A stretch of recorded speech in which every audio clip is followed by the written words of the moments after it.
There's a huge business story here. You guys are just talking about Lego, and I'm a really smart person, so I realize if you take the G out of Lego and put in an N, you've got Leno. Lego is crushing it. The thing is, Leno is still crushing it. He's been averaging over the last year more than 3.5 million viewers. None of the other late-night shows come close to that. So you're right. The show goes back to New York and goes to Fallon. I think the reason for them to do it right now is they've got the Olympics coming up, so NBC has this great big platform. Maybe in the early part of the game, they can show some great numbers for Fallon and say, see, this is the right move for us to make. But there's still a few months left on Leno's contract, so there is this awkward period that's happening right now. And, you know, that does show up a little bit in the Leno monologues in these last few shows. Can you help us understand who exactly is Jay Leno's audience right now? When I think about what we watch, at least here, I see Jimmy Fallon all the time, never on live TV. I come in the morning. He's got great skits. We watch it on YouTube. Who's tuning in to Jay Leno late night? Who's that audience? It's my father-in-law, Stan, Steph. Hey, That Stan. is who's watching Leno.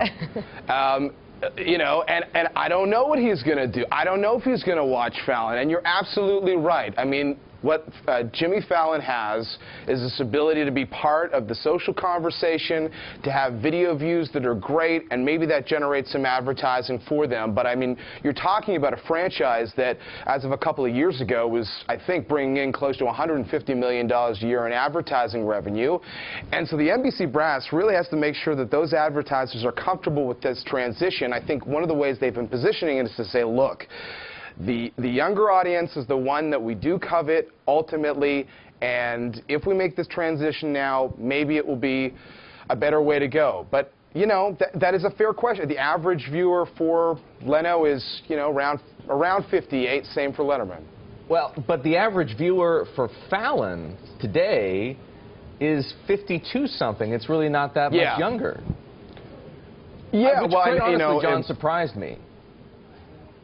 Well, you know, and I think that's just, you know, to what Steph was saying, like, do people want to tune in at that hour specifically for something like that, or do they want to watch reruns of The Family Guy, which they can get on a network like Adult Swim, which, you know, there's a piece in the New York Times this week about the ratings that channel's able to get late at night, and they're grabbing a lot of those 20-year-olds. Now, I think, you know, the way that you measure the success of a show has changed because a lot of people can record programs as well. And I think NBC is hoping that, you know, as you measure a show over, say, a 7-day stretch, how many people watch it later, and maybe because Fallon does a lot more skits that aren't necessarily tied to, you know, the news of the day and how it was discussed in a monologue, but people wanting to see what Jimmy Fallon did with JT or some other celebrity and the fun dancing they did, maybe that's where they'll have an... How does NBC get paid for that or monitor that? As I said, I watch Jimmy Fallon all the time, and I never watch him on TV. I watch videos online. How does NBC capture that?